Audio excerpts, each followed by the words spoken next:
Saudara, tahapan Pilkada 2024 sudah memasuki masa tenang. Sejumlah persiapan pun terus dilakukan untuk kelancaran saat hari pemungutan suara 27 November mendatang. Lantas bagaimana sejauh ini persiapan yang dilakukan? Apa saja antisipasi yang harus diwaspadai di masa tenang hingga esok hari? Kita akan bahas bersama sejumlah narasumber yang hadir di studio. Ada Komisioner KPU DKI Jakarta, Dodi Wijaya, dan Manajer Program Perludem 2023, Fadli Ramadhanil, serta Ketua Bawaslu Pusat 2017-2022 yang tersambung melalui sambungan virtual, Pak Abhan. Selamat pagi, Bapak. Selamat pagi. Ya, pagi Mas. semuanya. Pagi, Mas. Baik. Sehat-sehat. Ya, saya ke Pak Dodi dulu nih. Pak Dodi, kalau sekarang distribusi logistik kan akhir-akhir ini memang jadi sorotan krusial juga, terutama kalau sekarang udah masuk musim hujan nih. Ini kan pasti ada juga kendala lah beberapa, meskipun di Jakarta tidak setinggi yang di daerah begitu ya, potensi kerentanan untuk distribusi logistiknya, tapi ada pemetaan khusus untuk distribusi logistik di Jakarta. Bagaimana kira-kira? Ya, tentu kami di DKI Jakarta akan memprioritaskan pengiriman logistik sesuai dengan standar operasional prosedur adalah pada tempat yang terjauh dulu, Mas. Nah, salah satu yang terjauh adalah di Kepulauan Seribu ya? Di Pulau Sabira, itu kami prioritaskan. H-2 ini sudah mulai pengiriman. Khusus Pulau Seribu, kalau hari ini cuacanya bagus, kita akan kirimkan H-2 untuk mengantisipasi kalau nanti H-1 justru cuacanya kurang bagus.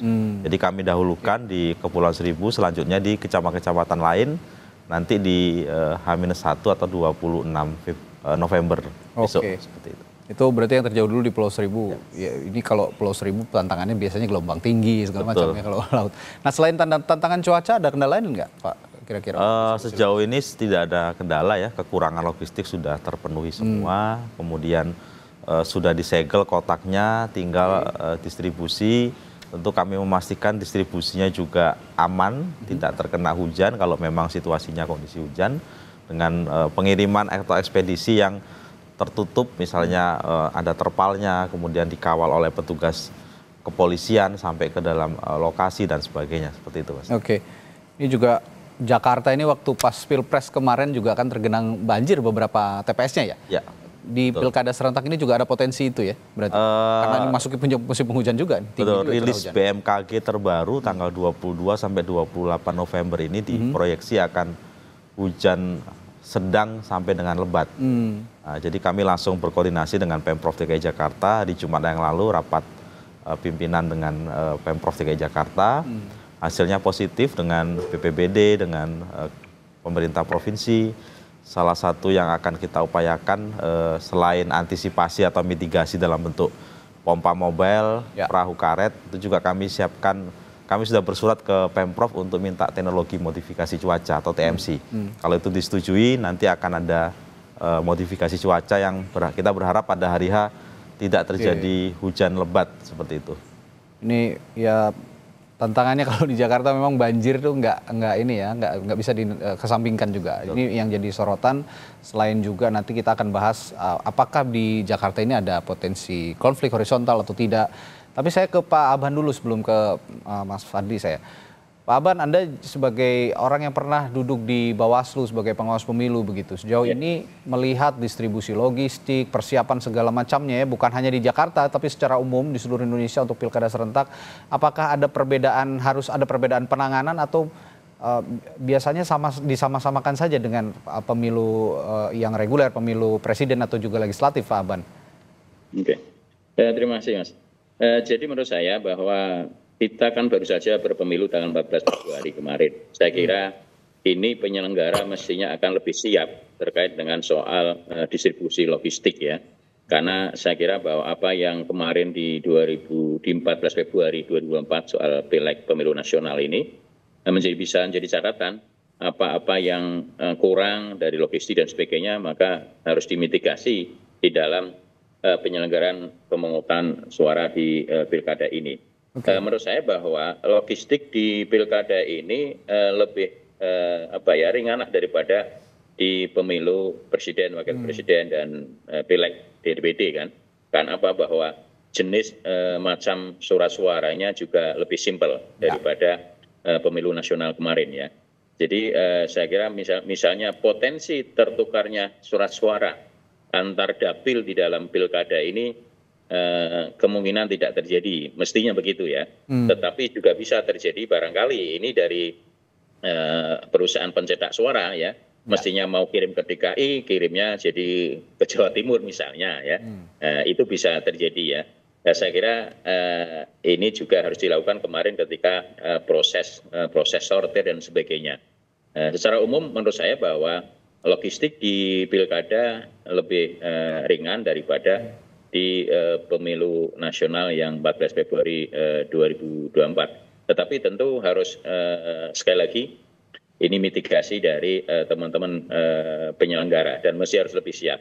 Apalagi memang kondisinya memang secara alam hari ini memang beda dengan pada tanggal 14 Februari kemarin di pemilu nasional ya. Karena saat ini memang tadi disampaikan kondisinya adalah memang musim hujan dan sebagainya. Ya. Maka bagaimana distribusi logistik harus tepat waktu ya, tepat sasaran, tepat jumlah, terutama di wilayah yang wilayah perairan ya, kepulauan dan sebagainya. Saya kira kalau di Jakarta mungkin hambatan terbesar ada di Kepulauan Seribu ya. Tetapi wilayah lain Indonesia Timur saya kira Maluku dan sebagainya ini distribusi logistik akan banyak hambatan tantangan terkait dengan cuaca alam ya, laut, terutama bagaimana harus mendistribusi dari satu pulau ke pulau yang lain dan tidak ada transportasi udara tetapi harus dengan transportasi misalnya kapal laut, sementara ombak besar dan sebagainya itu yang harus diantisipasi oleh penyelenggara di wilayah sana, saya kira itu. Ya, jangan lupakan juga di daerah pegunungan ini biasanya juga di musim hujan nih pada longsor gitu ya. Ya, itu saya kira harus dimitigasi, diantisipasi dari penyelenggara pemilu. Ya, tapi Pak Aban secara keseluruhan untuk masa tenang ini kan sudah memasuki masa tenang gitu. Selain masalah distribusi logistik ke daerah-daerah terpencil, yang harus diwaspadai apalagi Pak Aban?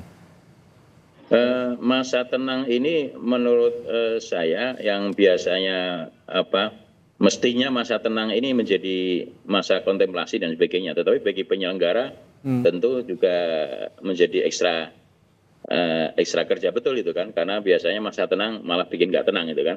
Misalnya ada potensi money politik di masa tenang dan sebagainya, bagi-bagi uang dan sebagainya di masa tenang ini biasanya lebih masif dibanding pada masa-masa sebelum masa tenang karena mendekati hari H pemungutan suara. Yang berikutnya tentu adalah bagaimana di masa tenang ini agar tidak terjadi pelanggaran kampanye. Kampanye. Jadi kalau terjadi kampanye di masa tenang ini bisa dilakukan tindakan sebagai sebuah pelanggaran, tidak hanya administrasi saja tapi pidana. Bisa dikategorikan sebagai pelanggaran kampanye di luar jadwal. Karena saat ini tidak lagi jadwalnya kampanye. Kampanye kemarin sudah dilakukan selama 60 hari. Hari ini masa tenang, kontemplasi, kemudian tidak ada kampanye. Dan tentu yang paling penting lagi adalah jangan sampai juga besok tanggal 27 itu di seputaran di wilayah dekat-dekat TPS tidak ada lagi kegiatan-kegiatan kampanye yang berbau kampanye atau atribut-atribut pasangan calon yang nempel masih di wilayah dekat TPS dan sebagainya. Itu juga harus bersih dari seluruh atribut dari peserta pilkada. Baik. Jadi saya kira money politik menjadi potensi dan harus jadi atensi dari diwaspadai khususnya. Oke. Baik, saya ke Mas Fadli. Mas Fadli, kalau dari Perludem sendiri melakukan monitoring khusus di Pilkada serentak ini apa saja yang dilakukan dan apa potensi yang harus diwaspadai? Ya, salah satu fokus monitoring yang kita lakukan di Pilkada 2024 itu adalah terkait dengan potensi penggunaan sumber daya negara untuk kepentingan pemenangan peserta pilkada tertentu. Itu kita lakukan di Sumatera Utara, DKI Jakarta, Jabodetabek lah ya, dan kemudian di Jawa Tengah. Dan ini memang menjadi salah satu kerentanan dan kerawanan yang sangat krusial kalau kita bandingkan dengan pemilu nasional 2024 yang lalu. Dan kita khawatir betul kalau apa yang dilakukan di pemilu nasional yang lalu jadi semacam template ya untuk melakukan kecurangan dan manipulasi di Pilkada 2024. Oke. Dan beberapa temuan-temuannya memang sudah terjadi. Mobilisasi aparat birokrasi, mobilisasi aparat desa, mobilisasi aparat di level paling rendah yang dekat dengan pemilih itu terjadi. Dan kita memang mendesak teman-teman Bawaslu untuk merespon ini dalam kerangka penegakan hukum, sehingga pelanggaran-pelanggaran yang terjadi dalam penyelenggaraan pilkada itu sekecil apapun, termasuk juga pelanggaran yang serius ya, itu tidak dibiarkan berlalu begitu saja. Mesti ada respon dari institusi yang diberikan kewenangan, diberikan mandat untuk melakukan pengawasan dan penegakan hukum. Sejauh ini Bawaslu-nya masih mandek berarti untuk penindakan yang Anda monitor tadi, ternyata sudah ada. Menurut saya iya. Terjadi. Karena misalnya beberapa contoh ya, ketika ada dugaan pelanggaran kampanye, aktivitas kampanye yang dilakukan di beberapa wilayah itu, kita belum melihat ya keseriusan dalam proses penegakan hukum. Soal potensi, yang paling rentan itu kan sebetulnya soal keterlibatan pejabat negara yang kemudian memberikan dukungan kepada peserta pilkada tertentu, itu kan akan berdampak kepada tidak equalnya persaingan. Aktivitas kampanye menjadi tidak seimbang karena ada kandidat yang disokong oleh pejabat negara dengan resource, dengan akses yang luar biasa. Ada kontestan pilkada yang memang tidak disokong dan didukung oleh pejabat negara. Nah, proses penegakan hukum harusnya membuat ini bisa jadi lebih seimbang. Pengawasan yang lebih serius ya. Kalau ada pelanggaran dia mesti ditindak gitu. Nah, ini yang kita dorong kepada teman-teman Bawaslu di semua level. Karena pilkadanya tinggal 2 hari lagi ya. Besok sudah hari Selasa, pemungutan suara akan dilaksanakan di hari Rabu. Dan dari beberapa catatan dan temuan kita, potensi money politik malah justru meningkat di beberapa wilayah. Apalagi dari beberapa survei, beberapa lembaga termasuk Litbang Kompas juga melakukan survei. Margin di beberapa margin selisih suara ya di beberapa wilayah yang krusial itu terhitung sangat tipis sekali.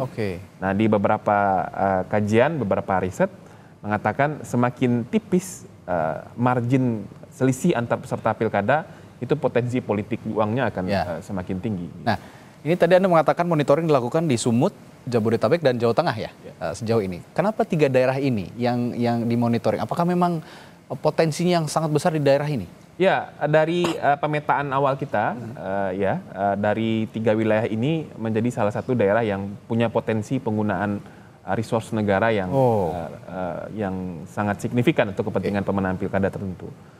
Sumatera Utara ada calon gubernur yang merupakan mantunya mantan Presiden Jokowi. Kita tahu semua afiliasi politiknya. Di Jawa Tengah merupakan arenan pertarungan yang sangat luar biasa ya antara kelompok pemenang tipis ya, yang tadi marginnya tipis tadi dengan kelompok yang disokong, kelompok pemenang yang didukung oleh pemilu Presiden 2024 dan calon yang kemudian menjadi didukung oleh peserta pemilu yang kalah di 2024 begitu ya.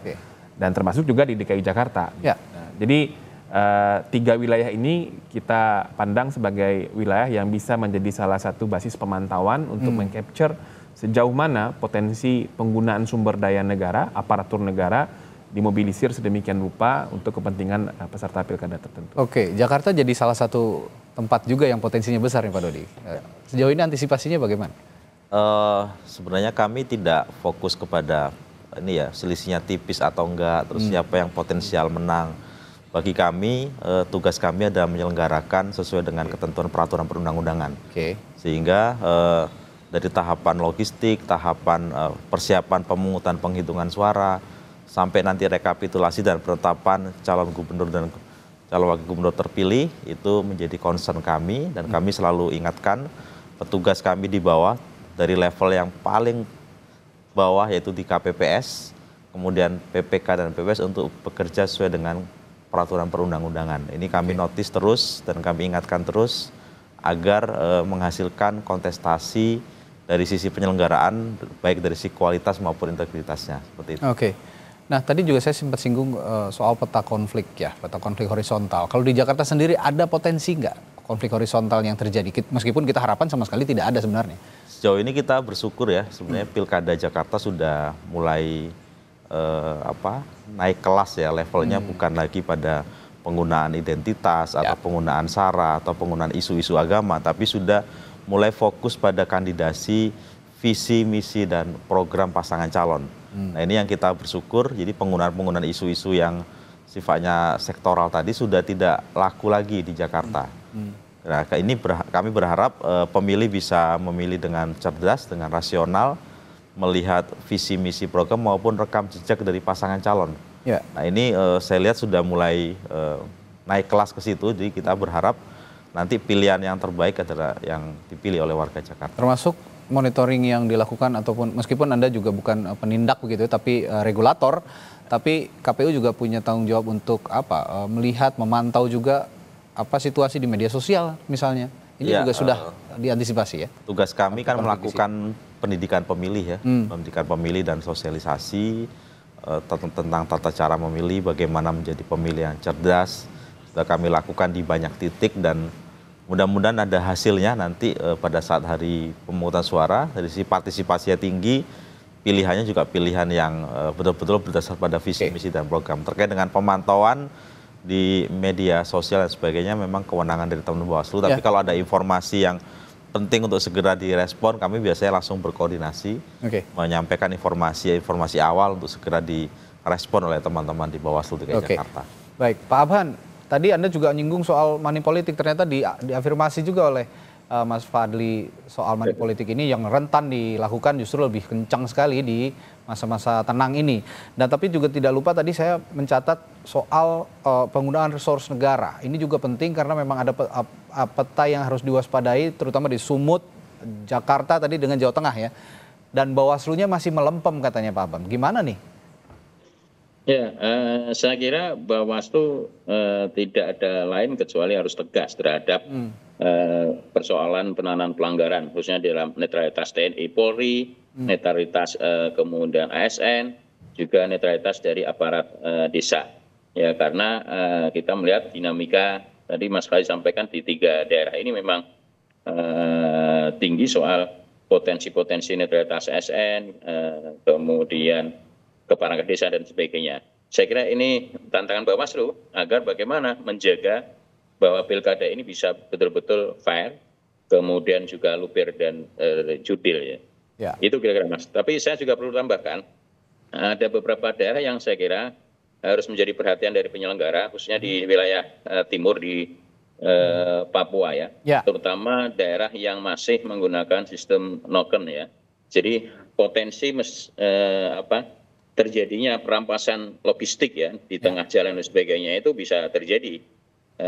Karena kami ingat waktu 2000 kemarin di pilkada pernah, dan juga kemarin di pemilu juga ada informasi bahwa di wilayah Paniai misalnya ya ada kasus perampasan logistik ya, karena tadi senoken itu.